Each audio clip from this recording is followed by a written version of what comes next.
conversation screen. And then I want to really dive into the options settings because there's a very important key feature in here that I'd like to point out, along with some other things that are very important as well. So we're going to go ahead and open up the My Profile section.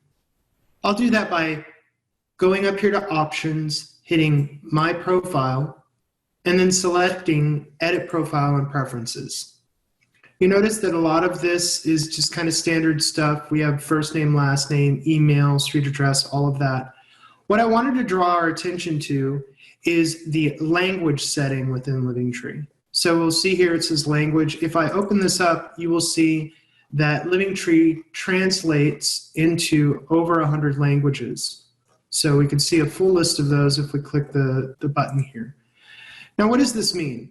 Well, Livingtree has a very robust translation feature.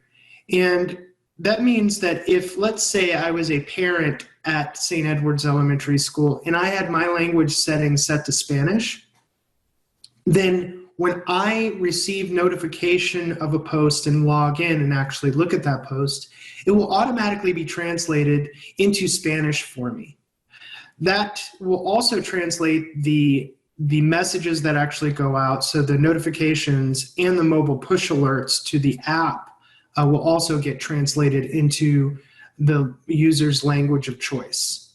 The other great thing about the language feature is that it will also translate inbox one-to-one messages. So if Jeremy writes an email to a parent and that parent has their language set to Spanish, then that parent will receive Jeremy's English written language message in Spanish. And then if that parent writes back to Jeremy in Spanish, then Jeremy will receive that translated back into English for him. So it's a very, very unique tool.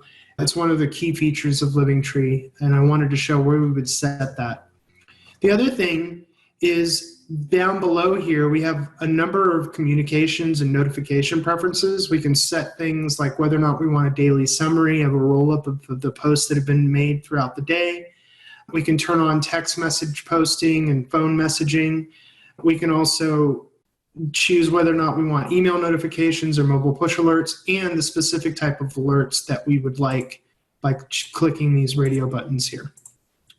Once I press save, this will save this information, and then this will then take us back to the conversation speed. So once that's done,